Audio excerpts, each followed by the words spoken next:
Bonjour. Good morning, everybody. Welcome.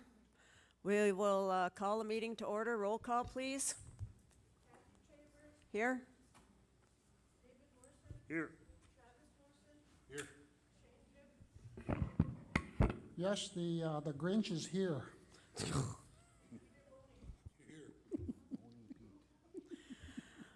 Okay, our spiritual advisor is not here today, so in lieu of invocation, we will have a moment of silence.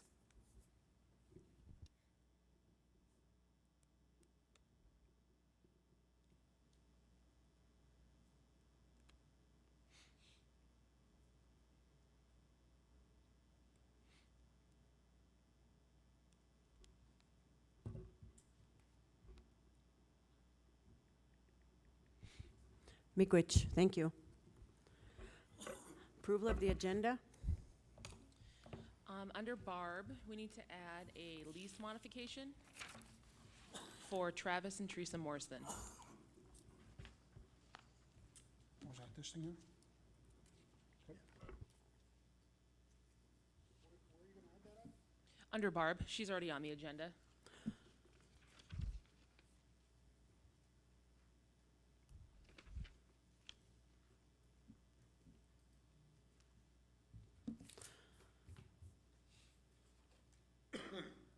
No other additions? I'll call for a motion to approve the agenda with that addition. Moved by Chief. Is there a second? Seconded by Dave. All in favor signify by saying aye. Aye. Opposed, silent, motion carried.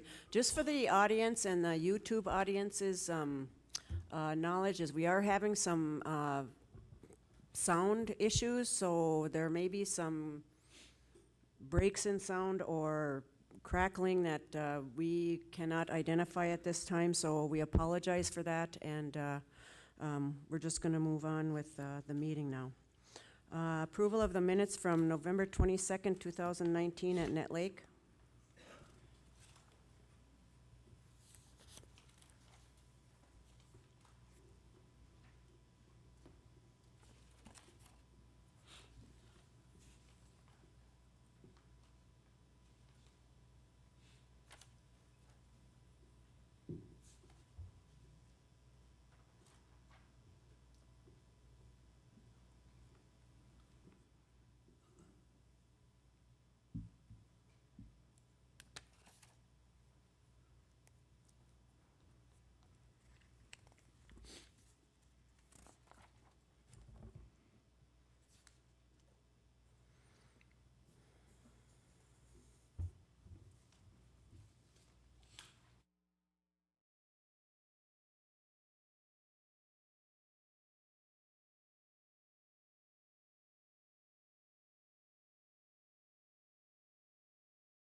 Questions on the minutes for November 22nd, 2019?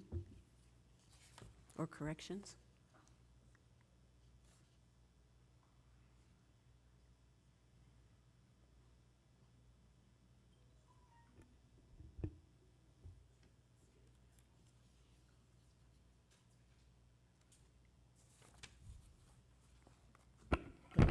Whoops, got a question on page 2. Under number 7 there, approve the request from Louise Isham to sole source 18 elder gift cards from Northern Eagle Federal Credit Union. When did those go out so that people can know when to expect them? Because I know there's been some people posting on Facebook. I believe they were mailed already. last week? I think Victoria Wicko mailed them out last week. Last week, okay. Yep. All right. Okay.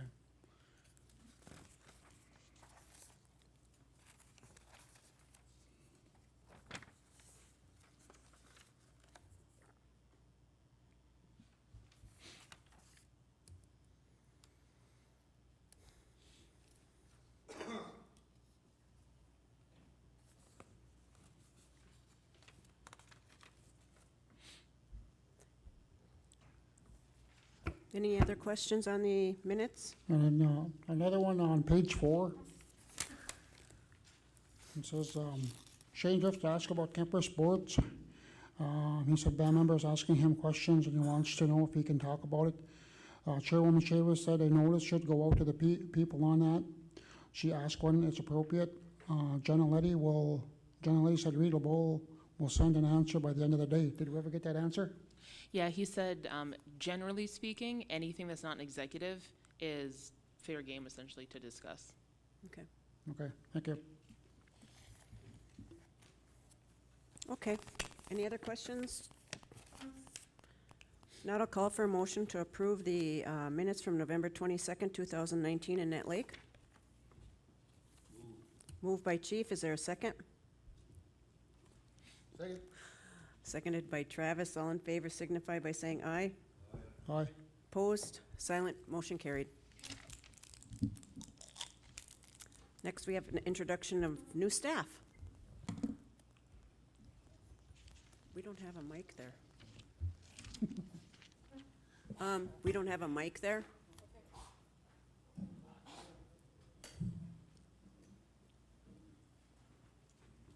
Hey, I just want to introduce Danielle Lamba. She's our new RN in health. Hi, welcome aboard. Welcome, Dan.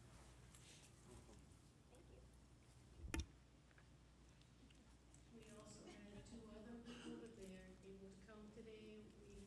Tony Wakeman transferred from Sun to the clinic as an administrative assistant. Okay. And we also hired Serena King for registration at Net Lake. Oh, cool, awesome.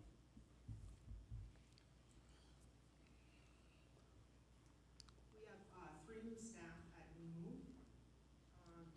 Charmaine Jourdain, she is still the tenant service coordinator, but she's also working part-time as our homeless youth program administrator. Hi, welcome aboard. Board, Sean.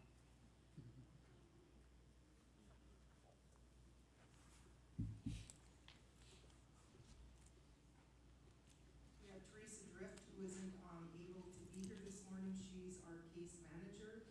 And we have Shar Jordan, who I believe is on her way up here, and she's our arms worker at New. Thank you. Okay, thank you. Miigwech, thank you. Next on the agenda, we have the consent agenda, and that is adopted resolution 47-2020, directing the Bois Forte Police Department to not exclude individuals who violate the banned SORNA code.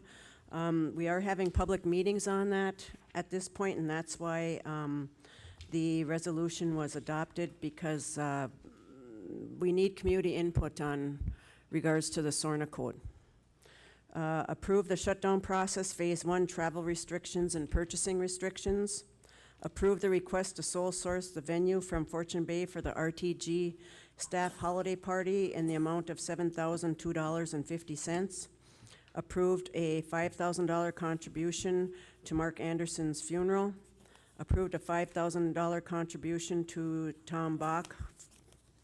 Approved the request from Lance Hill to sole source the purchase of 2 new Skidoo Tundra 550 sport sleds for $7,899 each from Duluth Lawn and Sport. Do we have a motion to approve the agenda? Consent agenda, excuse me. Just have a question on the second consent agenda. Approve the shutdown phase 1, travel restrictions, purchasing restrictions. Did we ever clarify the travel restrictions? No, we haven't yet. This is the original one that was sent to legal, so it just has to be updated, sent back to legal, and then brought forth again for approval. Okay. Any other questions? If not, a call for motion to approve the consent agenda. Move. Moved by Travis. Is there a second? Second. Seconded by Shane. All in favor signify by saying aye. Opposed? Silent? Motion carried. First, we have Corey Strong with updates to the personnel policy.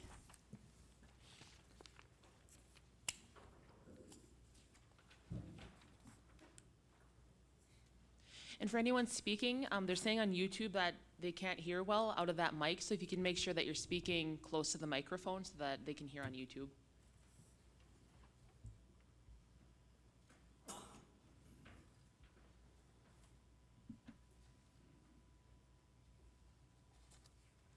Good morning, Corey.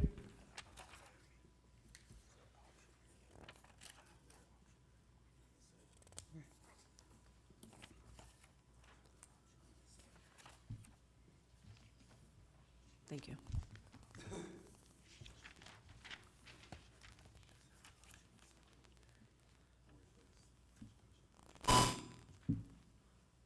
That's what we're talking about with the technical difficulties.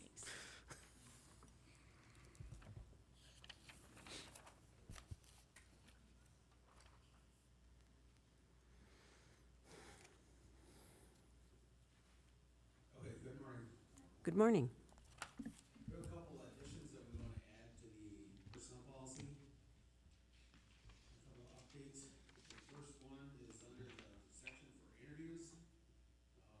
We've kind of been, if you look on page 2, under, section 306.2 under interviews, we're adding sections G and H. We've been doing this, we just haven't had it written down in any of our policies. So interviews for on-call positions, HESAR's been doing it, Transit's been doing it, we've been doing it in HLF for admin assistants and stuff over the years, we just don't have it written down anywhere. But anyway, so section G says interviews for on-call positions may be conducted by a phone interview or in-person interview by the director or designee of that department. The director will then inform the human resources director that a person is suitable to be hired and placed on the on-call list. So that's, we've been doing it, we've been practicing, just putting it into writing. The second one was a request on, in H, from the Health and Human Services Department. What happens now in any department across the board is usually the director, the supervisor, and we draw by random, from another employee of that department, which is already in our interview section here. But with that, sometimes you don't get, like at Health and Human Services, if they're interviewing for a professional staff, RN, a dentist, a doctor, a PA or something, you don't always get that person that's in that field. And so the request is that to make sure, to ensure that we do have somebody that's, we would like to have our dentist interviewing dentists, we'd like to have our doctors interviewing other doctors, because we might draw at random and it may be a admin assistant, and are they gonna really know what to ask a doctor? And so this H actually just says that interviews for professional positions within the Health and Human Services Department may be conducted by the director, supervisor, and another professional staff member within that field of expertise, and to include the human resources staff member for the interview process. And that there, we just can ensure that the interviews are conducted legally, and we let them know what's the benefits and so forth of those positions. So that's why that's included. But the last sentence says, the Health and Human Services Director will then inform the Human Resources Department if a person interviewed should be hired. And so then with those positions moving forward, we bring those to the council, and the regular hiring process goes forward as that. So we'd like to add those two sections under this interview. And so that's one part of the policy. You have any questions? Under G, when you're talking about interviews, for on-call positions may be conducted by a phone interview or in-person interview by the director or designee of that department. Is there any, is someone who comes in for an interview in person given more points or given a point for coming in as opposed to someone who does one by phone? Is there a difference there? No. No? Generally, these on-call people we try to develop a list for like at the front desk, we try to develop, Head Start wants to develop a list for people to come in when they can call, and obviously the backgrounds are conducted with these people, just like any other position. And then once they're suitable for that, then they're able to conduct that phone interview, and we can place them on call. And so that's, no, but everything's still the same. And then, were these two sections that you were looking to add, G and H, were they reviewed by legal? Oh, yeah. All these policies have been sent to legal for review. The education achievement incentive was brought up before. I'll get to that. But yes, they all been brought for, they've all been reviewed. I wouldn't bring them forward if they weren't. So they have been reviewed. Okay, and my next question is that, regarding some of these other policies that have been changed over time, throughout the years, have the employees been able to comment on them, to give input? Yeah, usually, the interview one, that one there, we discussed that at a senior management meeting, and, I mean, I don't think that's gonna affect employees at all, really, unless they're within that department, I guess, and say a director can't do it.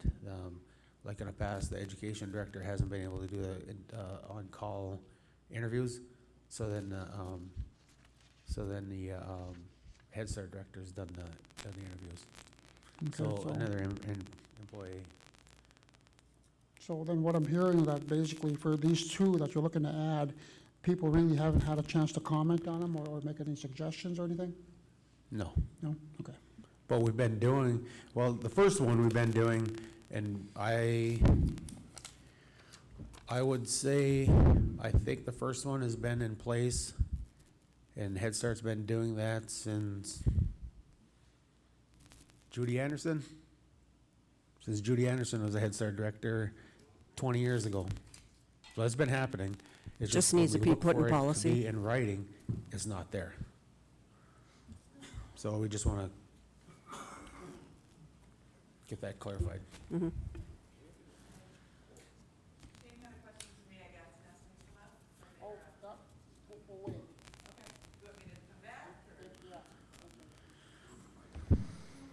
So anyway. That's Any all other the questions I have for this section. Okay.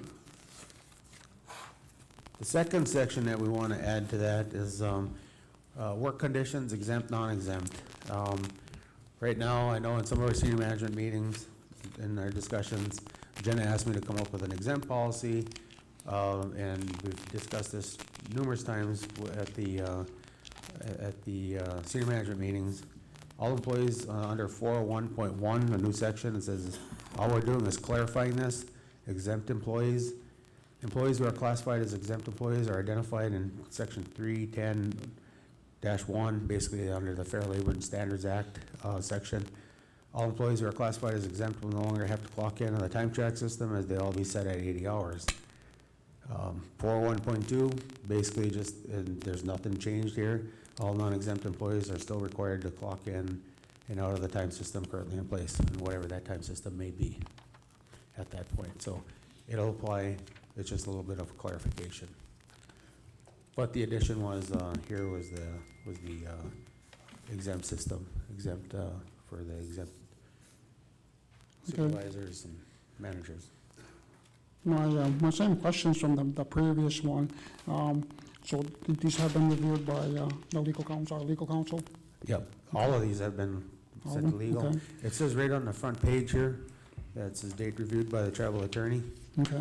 And so if you look at the meeting agenda, that's checked and the dates are in there. And these ones also haven't been put out for review by the employees or people? This one, the exempt is pretty much for the management. Management? We've discussed this at management for the exempt policy. All the other policies, the non-exempt, that hasn't changed. All we're doing is just putting it in writing. Because currently, everybody's required to clock in. Yep. So nothing changes there. Just that it's in writing. Okay, Okay. The last section we want to add is a new section to the training and career development under Section 8 of the Personnel Policy. We've discussed this numerous times over the years. We brought it forward. We've discussed it for educational achievement cash incentive awards. And basically, it has to do with employees, as we always encourage our employees to gain further education and further their development. And so if they're seeking to get a AA degree, AS degree, a trade school degree, bachelor's, master's, PhD, and so forth within their field of study, we talked about in the past, currently employees are doing it and not being compensated for it in any way, but this is just a way that we can do that.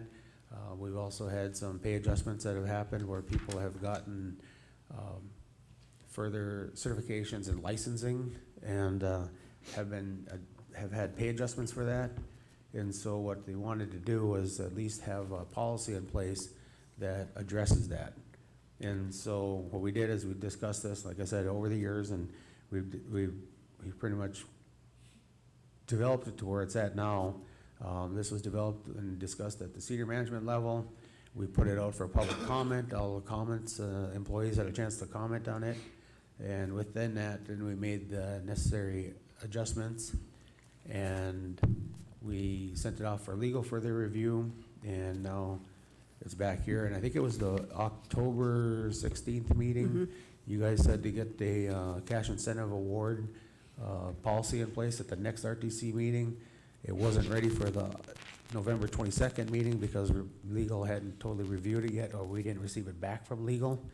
And then, but it had been, this part has been, we made the necessary additions. There wasn't very too many in there, but we made the additions in there. And so, and the first option was just a percentage increase for a salary for an employee.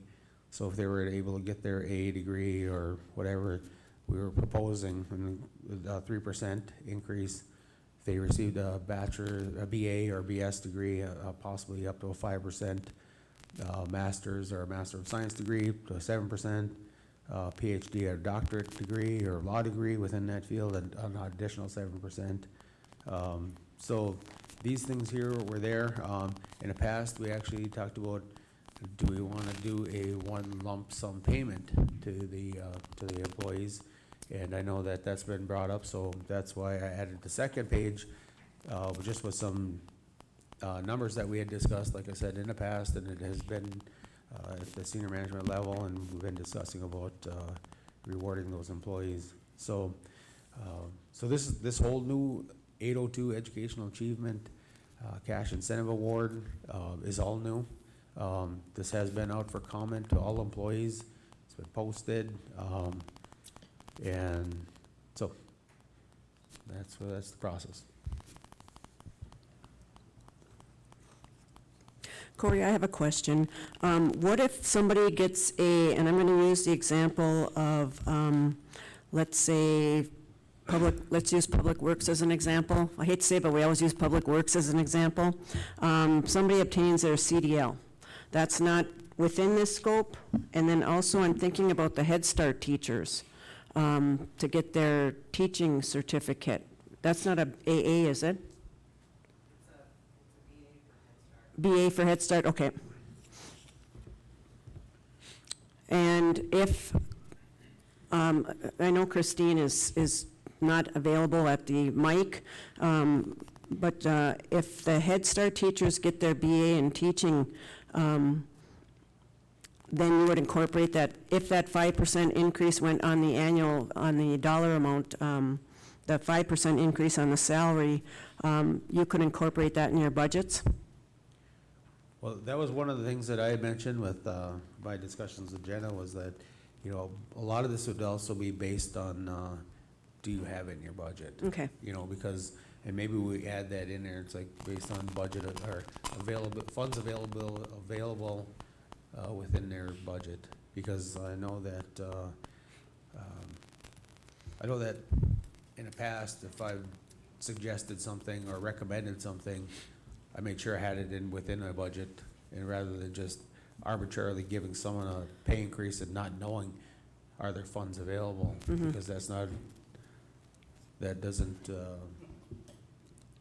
it's not beneficial for the program for one, and, but, you know, like I said, you know, maybe the one thing we need to add in here probably is, based on budget availability or Okay. funds available. With regards to like the improvements made by staff with, for example, the CDL, I think about certain certifications that people can get within their own positions that aren't qualifying for an AA or AS or BA degree. How would those be addressed? I would think, you know, for like the CDL, that's definitely up until this point, we've had very little employees with an actual CDL. And, you know, and I would think that would be similar to the AA trade school degrees. Trade school? That were there. Just like, say, somebody in housing, if they wanted to go, turn around and go to the local Range Community College and say, hey, you know, I'm gonna take their carpentry class and I graduate within a year or two, you know, they'll have that carpentry. That would be similar to the trade school degree. And that's what we're thinking within that. I think going off what Kathy just said is that, you know, and I'm glad you brought up housing too, because, you know, when you work for housing, you go to these trainings and you attend training for like to work on furnaces. You learn the semantics of the furnace. You go through that course, maybe it's like a week-long course, and then you get certified. Okay, also with working on a water heater, you get a certificate.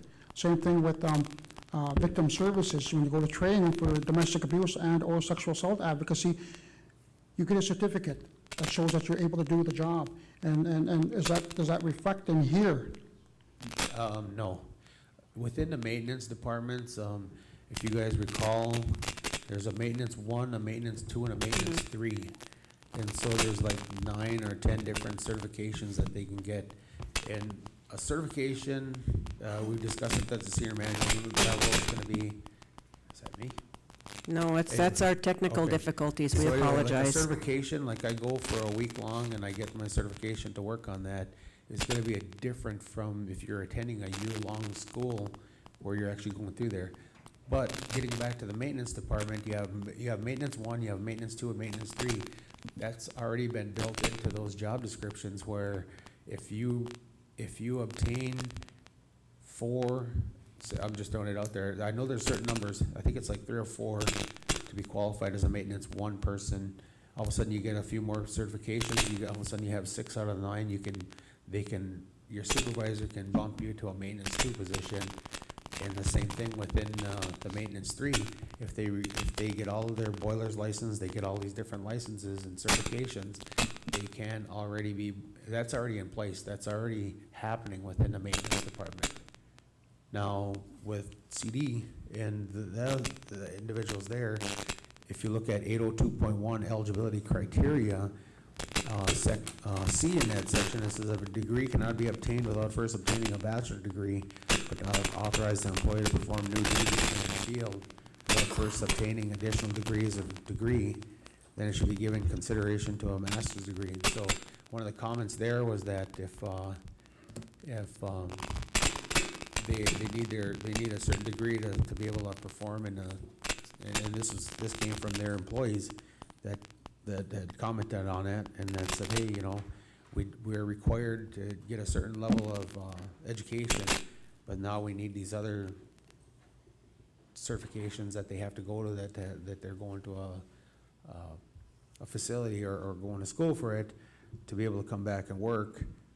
That's why we had added in section C into that part. But I think if they wanted to move forward and I don't know, that would be something that I would have to discuss with chemical dependency or the other mental health, human services staff is, are there different levels of counselors? I don't know that. And so if they want to build that in, like in our maintenance department, like what we did with the maintenance job descriptions, we certainly could do that, and that would probably cover those. But, so anyway, But this is what we had drafted. Now, if you guys want to table this part until we get things more clarified, that's fine with me. Corey, if we could, I mean, I think it's great that we're adding an incentive for employees to get their degrees. And then also, it might be nice to, because we do allow that educational leave in our personnel policy. But once they obtain their degree, it would be nice to maybe have a commitment of X number of years also, once they obtain that degree. Because sometimes we've had, and this is way in the past, we've had individuals who have worked for the tribe, and you know, we do offer a lot of training and education for tribal members and our employees, and then once they obtain it, they leave us. And so it would be nice to have maybe a commitment once they do obtain a degree.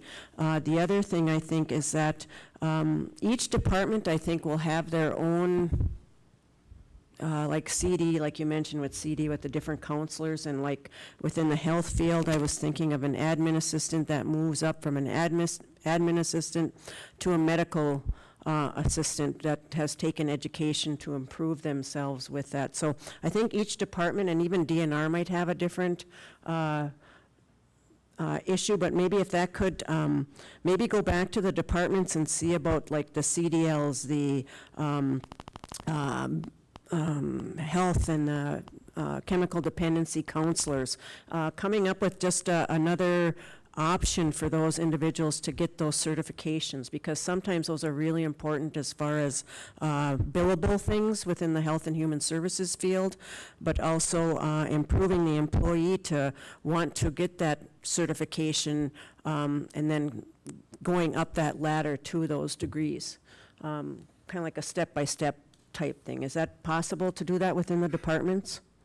Should be able to get it done, or at Okay. least get the input anyway, and hopefully they provide the input. Yeah. Well, if they don't provide the input, then they can't, oh, come on up, Christine, you have to come up here, I'm sorry.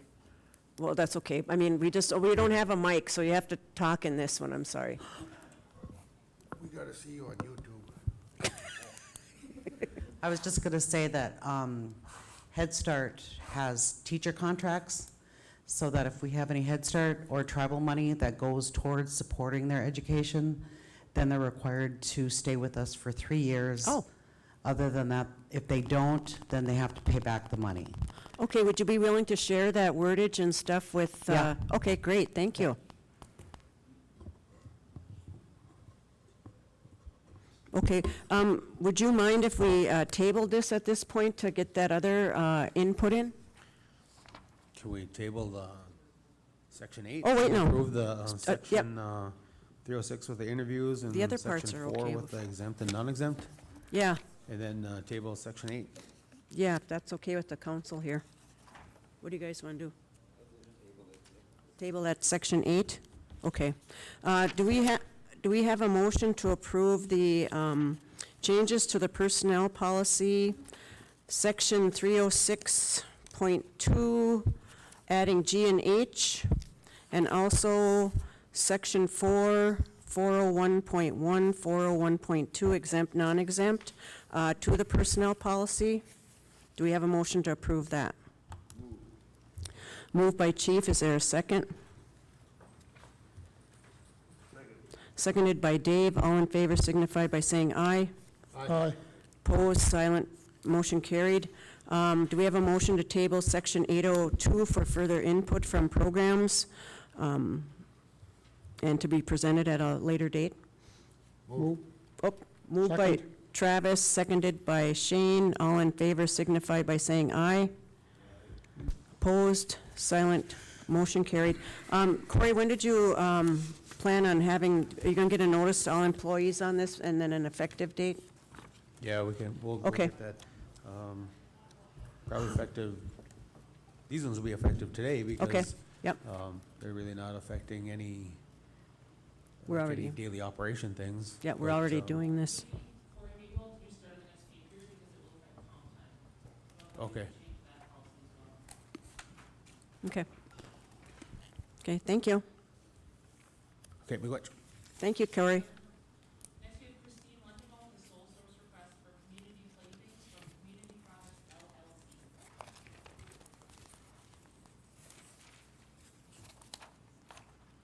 Good morning, Christine. Good morning. All right. I know that we're under phase one for the shutdown, and, but we had some federal Head Start dollars that needed to be spent. Can you hear me? Can you hear her? It's like it went off. Okay. Hello? Oh, there you go. Hello? Just Okay, pretend you're so- at karaoke, okay? Anyway, we had some federal Head Start money that needed to be spent out. And so, if you look at our gates in our Netlake Head Start classroom, there's a couple that aren't even there. We have continued to struggle with gates for both the centers. The kids step on them, they're pretty hard on them. And these particular gates, that we're gonna get, they seem to be, holding up the best out of any other gates. Okay. So that's, Want to replace some of the gates that have been broken and, yeah, we're gonna replace them in the Netlake classroom. And I know they're expensive, but they are, the most durable that we've found so far. and like you said, you did get some Head Start monies, federal monies to cover this cost. Yes. Do we have a motion to approve Christine's request for sole sourcing for community playthings from Community Products LLC in the amount of $5,082? Moved by Chief, is there a second? Second. Oops, second by Dave. All in favor signify by saying aye. Opposed? Silent? Motion carried. Thank you, Christine. Thank you, Merry Christmas. Merry Christmas. Bird. A couple of notes on Joel's. So he has 2 resolutions he's going to be presenting. Legal is still working on drafting those Okay. resolutions. So if we want to approve pending the Legal. documents from legal. Yep. Good morning, Joel. Morning. First thing I have, can you hear me? No, you have to go really close. Holy man, let's swallow it. I need the council's approval to host the Advocacy Council for Tribes and Transportation in July. It's just a checklist we have to go through for that group, and they need council approval for that. It will be hosted here at Fortune Bay. Okay, do we have a motion to approve Joel's request for hosting the ACTT meeting at Fortune Bay on July 9th, 2020? Move. Moved by Travis, is there a second by Shane? All in favor signify by saying aye. Opposed? Silent? Motion carried.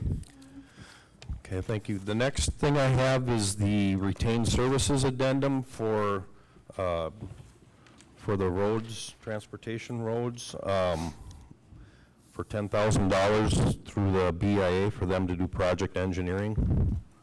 And this is for the Tibbetts Trail project? This will be for the Tibbetts Trail project, correct?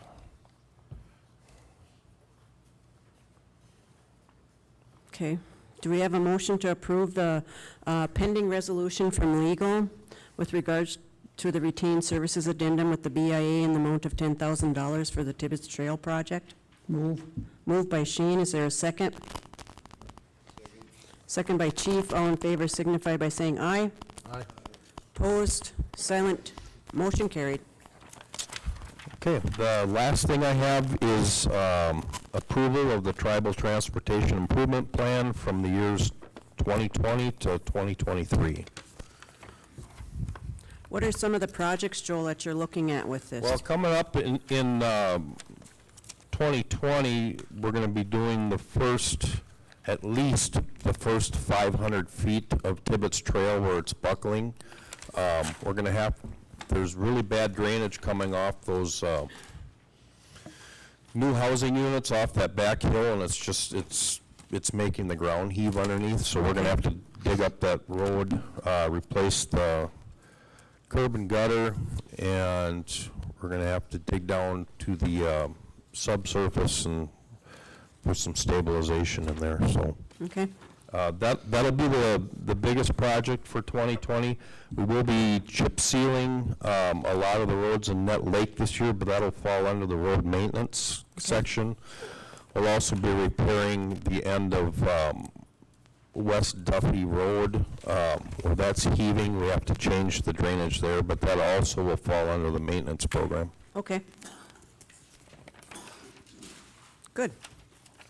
Okay, do we have a motion to approve the resolution for, the pending resolution from legal for the Tribal Transportation Improvement Plan for 2020 to 2023? Moved by Travis, is there a second? Second by Shane, all in favor signify by saying aye. Opposed, silent, motion carried. That's Good it. job, Thank you. Joel, thank you. Next is Dan Milbridge, appointment of Ray Tutloff and Linda Tibbetts-Bardo to the Health and Human Services Board. And I think, did you guys want to table this? Well, the question that was brought forward is if this was posted, or how was this, Dan, you want to come up?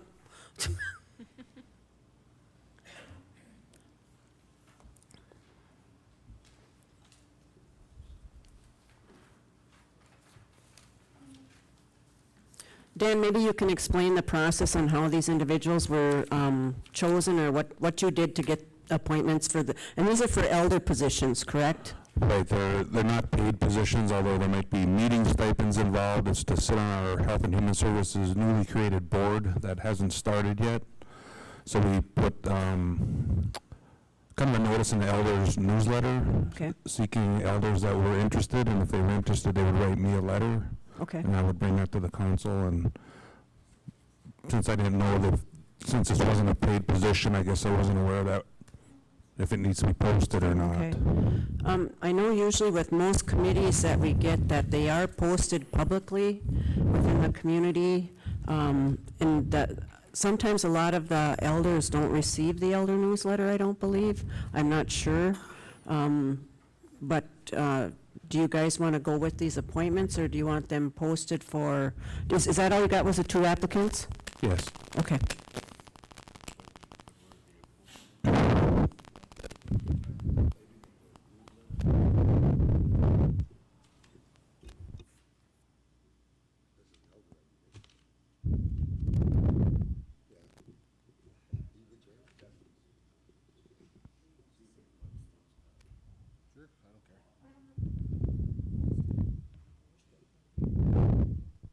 Dan, it sounds like the majority of the council would like to see it posted at the community buildings first, and then be brought back.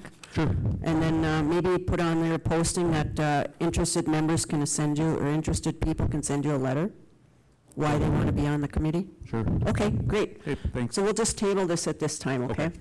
We'll move to table the appointment of, it was Ray Tutloff and Linda Tibbetts-Bardo to Health and Human Services Board due to a public posting at our community buildings. Do you have a move by Chief? Is there a second? Second. Second by Shane. All in favor signify by saying aye. Aye. Opposed, silent, motion carried. Next is Randy. Thanks, Dan. Next is Randy Long and Sue, are you coming up as well? Sue Larson, with an agreement for pharmacy servers for Net Lake and Vermillion. Good morning, Randy. Good morning, Sue.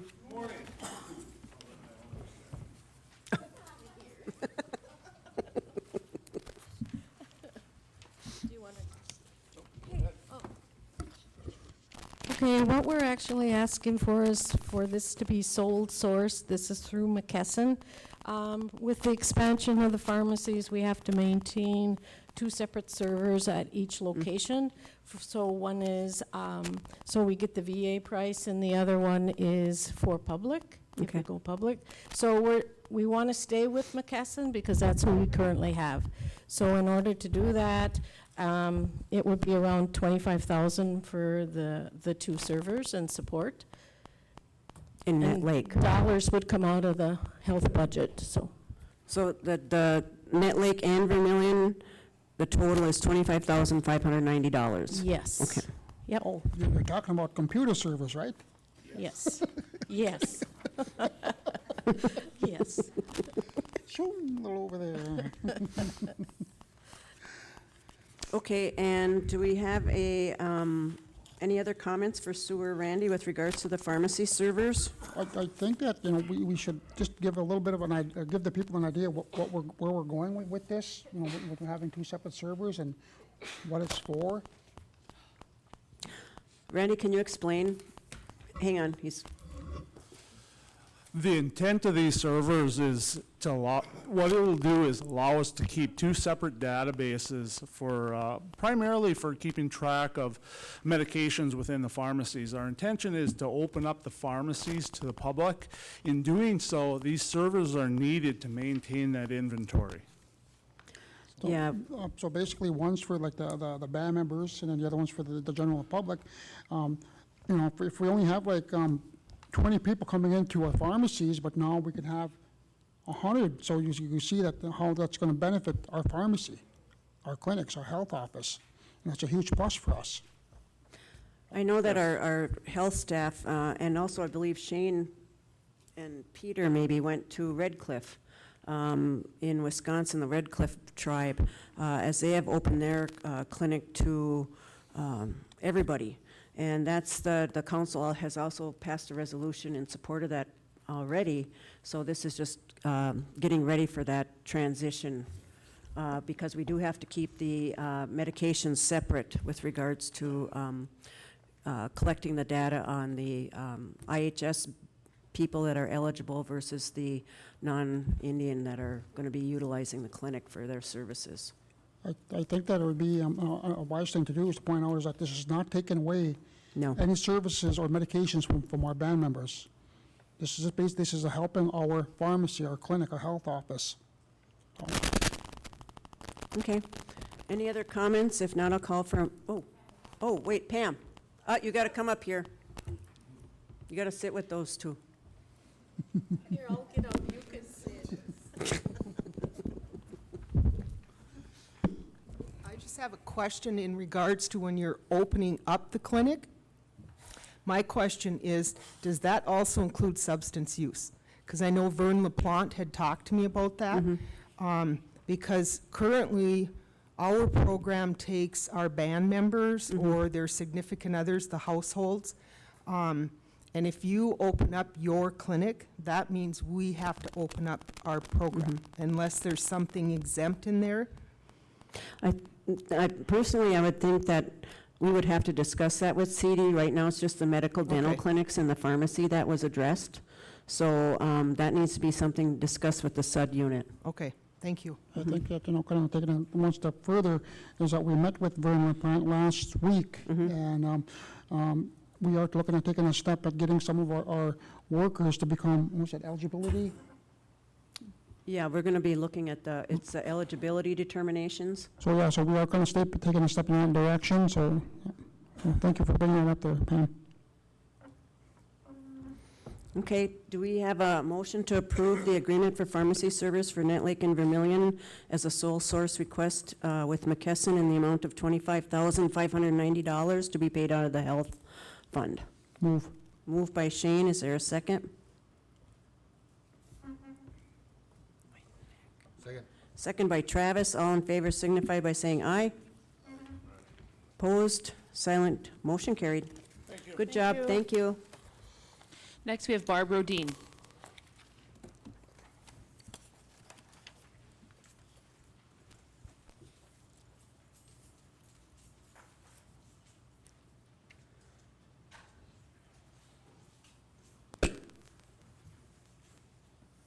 Good morning, Barb. Good morning.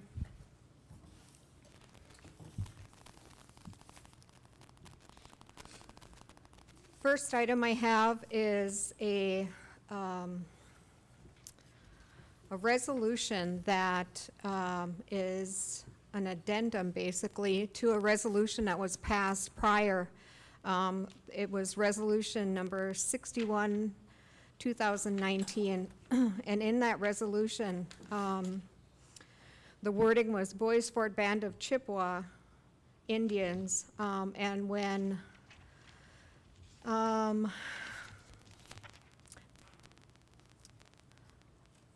When this was sent to St. Louis County, they rejected the wording, and they wanted it to read, "The Bois Forte Band of Minnesota Chippewa Tribe, a federally recognized Indian tribe, recognized under the Indian Reorganization Act of 1934. And so what this resolution is basically saying that both of these are actually the same. They're correct. Yes. Both are the same. Okay. Yep. Any questions for Barb? If not, I'll call for a motion to approve the Minnesota Power Easement correction with that language, adding in the Bois Forte Band of Minnesota Chippewa Tribe to be the same as the Bois Forte Band of Chippewa Indians. Do we have a motion to approve? Move. Moved by Travis. Second by Dave. All in favor signify by saying aye. Opposed? Silent? Motion carried. Next I have is a lease modification. It's for Corey Strong, and he would like to add his son, Corey Alexander Strong. Okay, do we motion to approve residential leased modification for Corey Strong to add Corey Alexander Strong? Move. Moved by Travis. Is there a second? Second by Chief. All in favor signify by saying aye. Opposed? Silent? Motion carried. Next, I have a lease modification for a residential lease for Kevin Lisi to add Julie Lisi, and also to add the life estate clause. Okay. Do we have a motion to approve the addition of Julie Lisi to the modification of Kevin Lisi's lease? Moved by David. Is there a second? Second. Second by Travis. All in favor signify by saying aye. Aye. Opposed? Silent? Motion carried. Next, I have a recreational lease renewal for Wendy Drift and Elizabeth Besky. Motion to approve recreational lease renewal for Wendy Drift and Elizabeth Best. Bezeki. What? Bezeki. Okay. Move. Moved by Shane. Yep. Seconded by Travis. All in favor signify by saying aye. Opposed? Silent? Motion carried. Next, I have a recreational modification of lease for Travis and Teresa Morrison to add their son Trevor Morrison. Do we have a motion to approve the lease modification for Travis and Terry Morrison to add their son Trevor Morrison to the lease? Move. Moved by Shane, seconded by Chief. All in favor signify by saying aye. Opposed? Silent? Silent. One silent. Motion carried. You should have seconded. Thank you, Barb. Good job. Thank you. Thank you, good job. Next is Terry Morrison with a consulting agreement.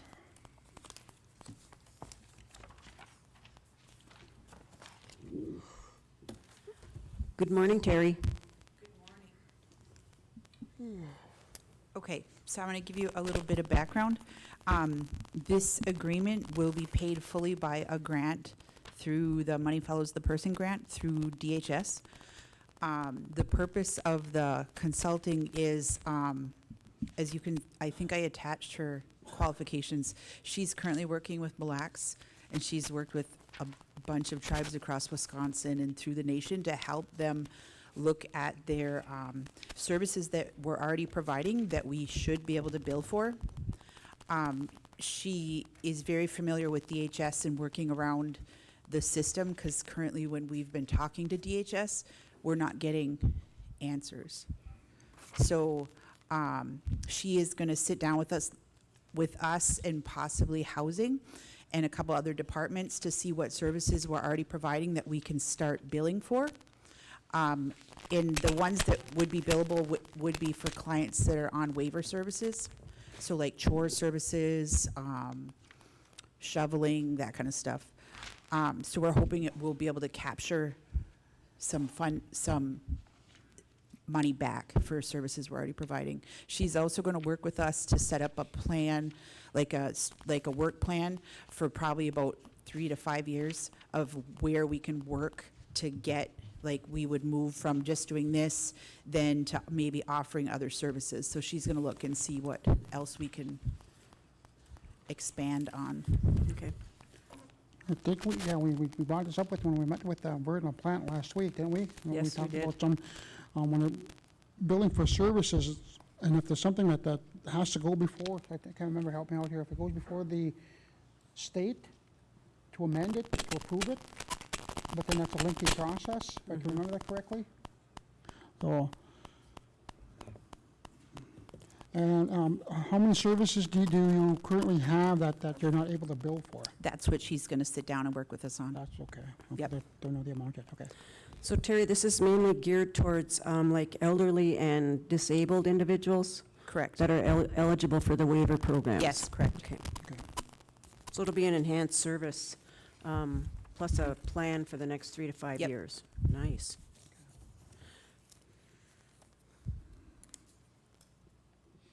And this grant period is for when, Terry? Currently, it ends the end of December 2020. They are looking at possibly, DHS is possibly getting more funding. Okay. They haven't confirmed yet. Okay. One of the issues that we discussed with DHS last week, we did have a tribal consultation with Commissioner Harpstead and Vern LaPlante from DHS. And when Terry mentioned that they aren't getting answers, that's one of the biggest issues the tribes are having with DHS, is not getting answers.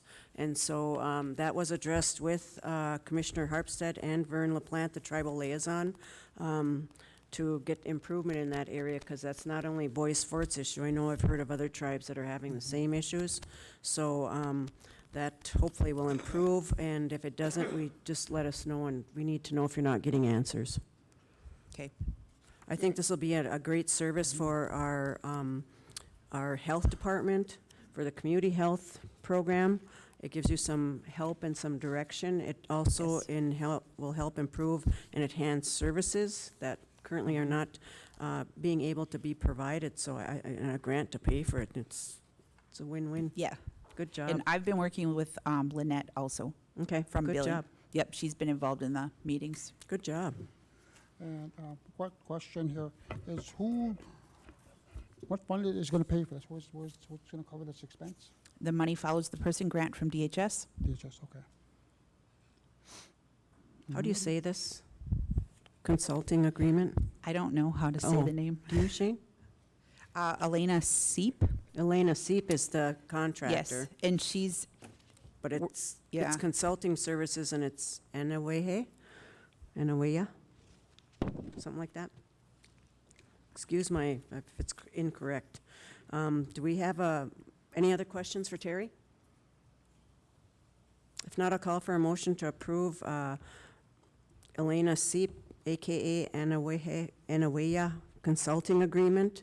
Moved by Shane. Is there a second? Second by Chief. All in favor signify by saying aye. Aye. Opposed? Silent? Motion carried. Good job, Terry. Thank you.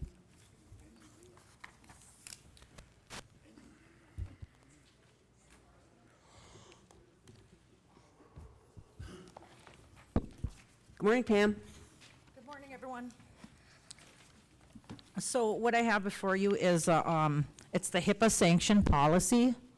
And when we, Native American Healthcare Group, Tim and Mike, Yep. had made recommendation that we look at changing the sanction policy. So the first, I gave you both of them, so I gave you the copy. The second copy that you have is the one that's current. Okay. And then on the top was the one that we made changes to. Basically, what they wanted to see was they wanted to see the offenses changed, because they listed them in class 1, class 2, class 3 offenses, Okay. when they're all actually breaches.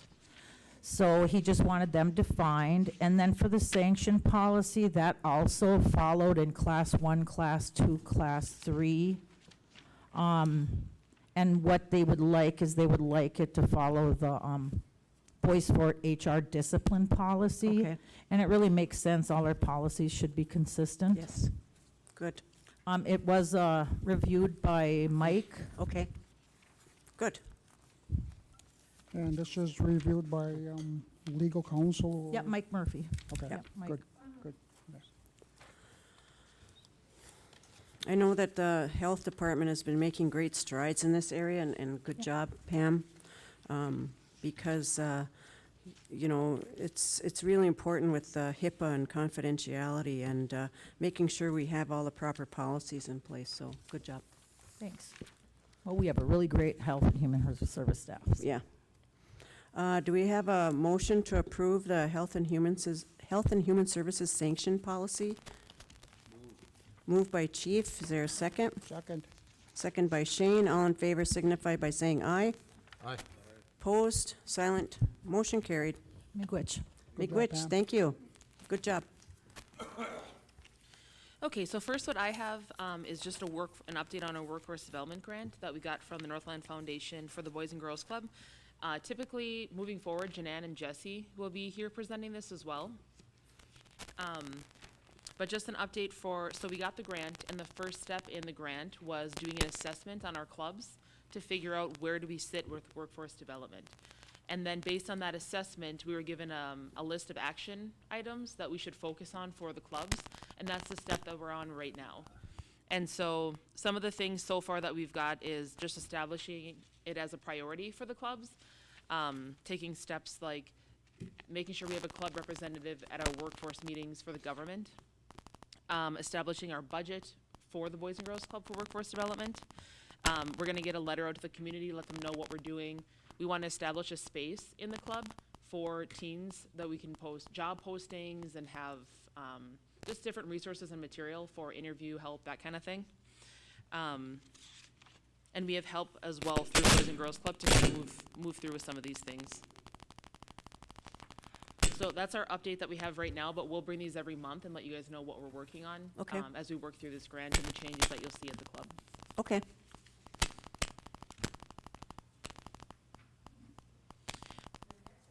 I don't know if this is working. There we go.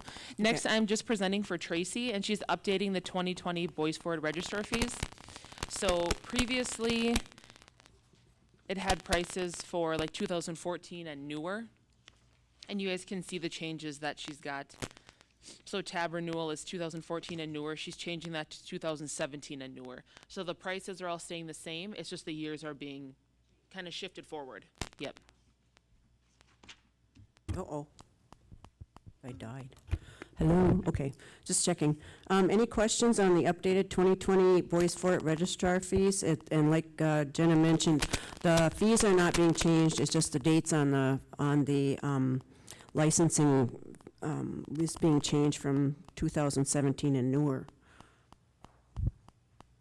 If no questions, I'll call for a motion to approve the updated 2020 Boys Fort Registrar fees. Moved by Chief, is there a second? Second by Dave. All in favor signify by saying aye. Aye. Opposed? Silent? Motion carried. No other business I see, right? I'd just like to make a couple announcements. First, I'd like to welcome David and Heather Hicks, our new pastor, and his family to Boys Fort in Net Lake, and welcome from the Tribal Council and the community. Also, at this time, we'd like to say Merry Christmas and Happy New Year to everybody. We hope you have a safe and happy holidays, and enjoy the time with your family and friends. Miigwech. Barb. Bob Humbug. Wait, no. Barb? Can you come up here?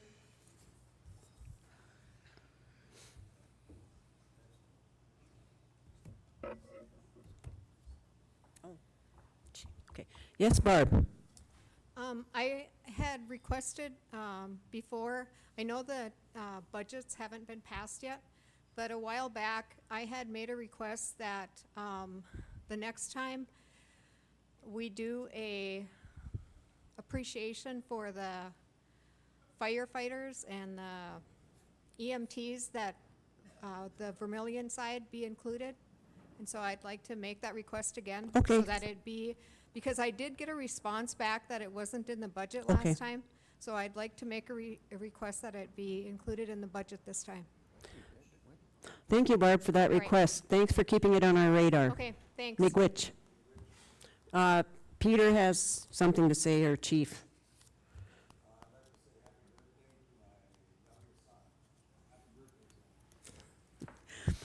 Oh, also Kevin Strong. Oh, jeez. Okay, do we have a motion to adjourn?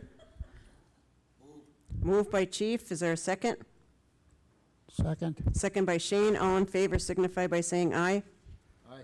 Opposed, silent, motion carried. Thank you all for coming, Miigwech. I'm Happy just- holidays. Merry Christmas. Just kidding about the bah humbug, just Merry Christmas, Happy Holidays.